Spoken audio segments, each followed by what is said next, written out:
Most beginners are absolutely destroying their line work and they have no idea why it's happening. It's usually because of one of four things, and the good news is most of these only take about 15 seconds to fix. If your lines keep blowing out or they almost just completely disappear when the tattoo is healed, then there's a very high likelihood that you are tattooing at the wrong depth. Now this is not something that you want to figure out halfway through a tattoo. Don't stress, because in this video, by the end of it, I'm going to show you exactly how to control your needle depth when you're tattooing so this never happens to you again. For each of the 4 steps on this list, I'm going to show you a quick demo so you can see exactly how to fix your needle depth. And I'll point out the mistake that's probably screwing you up right now, so let's just get straight into it. So the first step towards fixing your needle depth is deciding whether or not you're going to float the needle or ride the tube.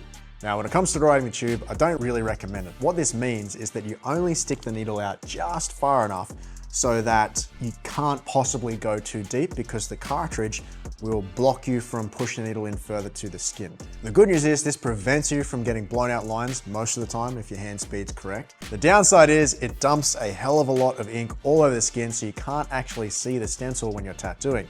Now, when you get into color packing and stuff like that, you're gonna get a bunch of ink over the skin no matter what.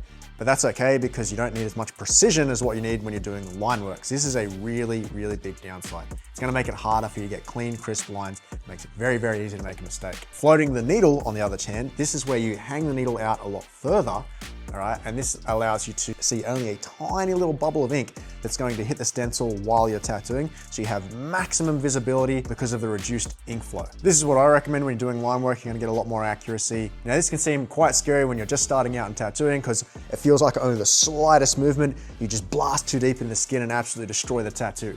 When you hold your machine correctly, it prevents this. It gives you enough stability where you're able to easily float the needle without having to worry about constantly regulating your depth. The only thing that you have to watch out for when you're floating the needle is making sure that the stroke of the machine is long enough to support that amount of needle hang. And the way that you check that is when the needle is going up and down, you want to make sure that when the needle goes down at the bottom of the cycle, it fully retracts into the cartridge so that it's able to pull ink from the reservoir and put it into the skin. Because if it's not, it doesn't matter if you do everything else right.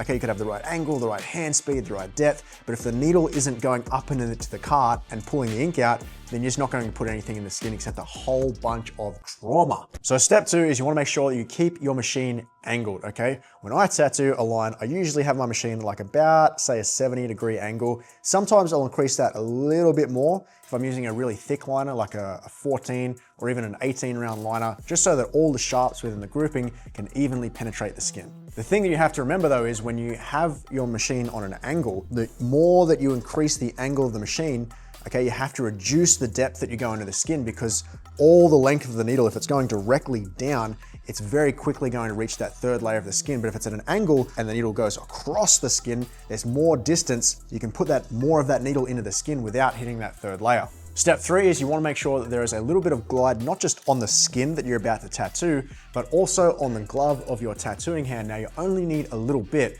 and what this will do is it will allow you to very smoothly glide across the skin when you're doing really long lines without the glove catching the skin and bumping you off the stencil. It allows you to very smoothly and very cleanly do long lines on the skin. There is a limit to it though. You don't want to put too much glide on your hand, okay? Sometimes I see beginners and they've got like a fistful of green glide all over their glove. You're not going to a Diddy party, all right? You just want to put a slight, tiny little bit so you can glide across the skin when you're doing really long lines without it catching. Step 4 is to create a guard, and this is by far the most important technique when it comes to regulating your depth when you're doing line work, okay? Because it gives you the benefits of being able to float the needle, you get all the visibility, you can see the stencil, and it also gives you the benefits of not being able to go too deep that you would normally have to get by riding the tube. This is important because if you're just trying to hover the machine above the stencil and not touch it with your hand, even the slightest shake or the tiniest little bump can make you go too deep, it can make you off the stencil. You've got practically zero stability, which is why with your tattooing hand, you want to create a guard like on a pair of clippers, right? So the way that you do that, or the way that I do it,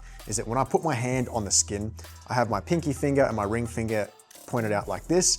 I put my hand on the skin, and then my middle finger rests across those 2 fingers. The machine rests on top of my middle finger, and then my thumb and my index finger hold the machine in, and I push down against my finger, which pushes against my pinky and my ring finger. And this way, no matter how hard I push or if I shake, it's absorbed by my hand, and I get a consistent depth throughout the entire line without even having to think about it. It's automatic. Now this does take some getting used to, so if you're new to this, you want to do what's called ghost lines. So you'll have a line, you'll be ready to tattoo, and just pretend to do the line. Move the machine over the top of the stencil as if you were going to line it, to just kind of get that motion into your brain after doing a few different times, and then go in for real and tattoo it. And by then you'll have that little bit of muscle memory, which will just help you ensure that you're in a comfortable position. When you do the line, it's gonna come out way better. So just to recap, if you're gonna be floating the needle, which I absolutely recommend because you get much more visibility, which is exactly what you need when you're doing line work, because it's all about precision and accuracy. You also want to make sure that your machine is at an angle, okay, so it goes across the skin instead of directly down in that third layer of the skin where blowouts happen.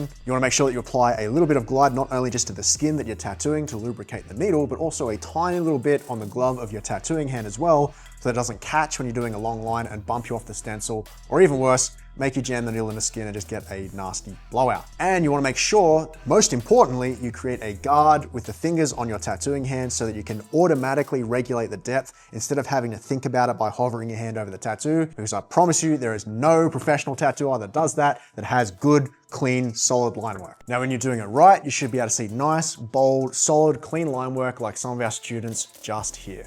Now, if you're watching this and you're thinking it would be so much easier if you just had a professional artist that could watch your tattoo and actually tell you for sure if you're hitting the right depth and doing everything correctly. That's exactly what we do inside of our coaching program. The link for that is in the description just down below this video. Now, if this video has helped you out, congratulations, you've cracked needle depth. It is one of the most common issues that I see with beginner artists out there. However, there are several other problems that you're going to run into on your tattooing journey, which is why I would highly recommend you watch our tattooing masterclass. It's a much more in-depth video than when it comes into the fundamentals that you'll need as a tattoo artist, such as line work, shading, and packing.